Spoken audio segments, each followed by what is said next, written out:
Ang among silinggan palahubog, adlaw-adlaw mura siya o bulldog nga nagalubog kay dili katindog tungod sa kahubog. Sayo pa sa kabuntagon pagkahuman upangon hubog na dayon kay ang tubangan naapat sa subong iya ng tungabon. Mauna ang iyang misis mura na uptigre kung mangisog tungod ang purol. Nagatunod na napuno sa suka hangtod sa sampot ang amo intawog. Silingang palahubog timbawog dagan bisan ug nakalisod kaya iyang misis nga gisapot. Kilaag siya na nagdalak sanggol, maugayod ang patulngan sa tawong palahubog. Labi na kung ang asawa kusog makibisog, ang kaliwat sila Lapu ug Andres Bonifacio. Kung palahubog ka nga ba nga luoy kakaayo, among silingan nga palahubog. Natunaw na siguro ang gamay ni mong utok kay sigera gihapon ka o inom bisan wala na mo'y makaon ug nagkalisod.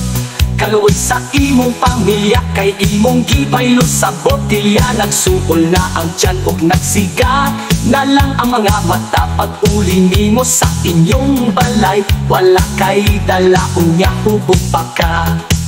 Unsa ka nga klase nga tatay ug pana pagkawalay na da. Tilig yun nimo mabasol kung masukol sila kay ang imong gipakita walay pulos ug walay nada.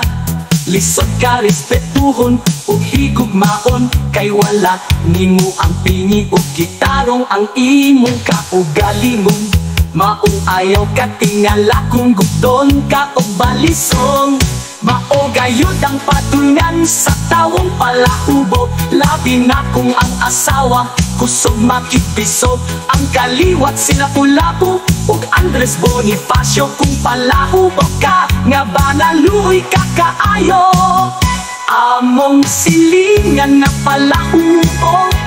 Natunaw na siguro ang gamay ni mo utok kay sigera gihapon ka o inom bisan wala na mong makaon ug nagkalisod.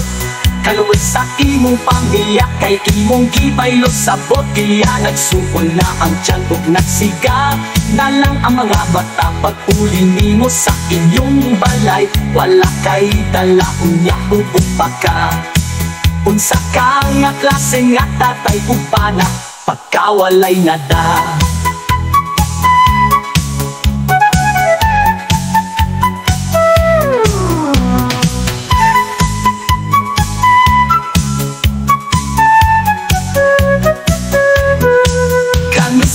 Baka magbago kung ulahin na ang tanan, kung dili na ka makakamang o bili na ka mauslan.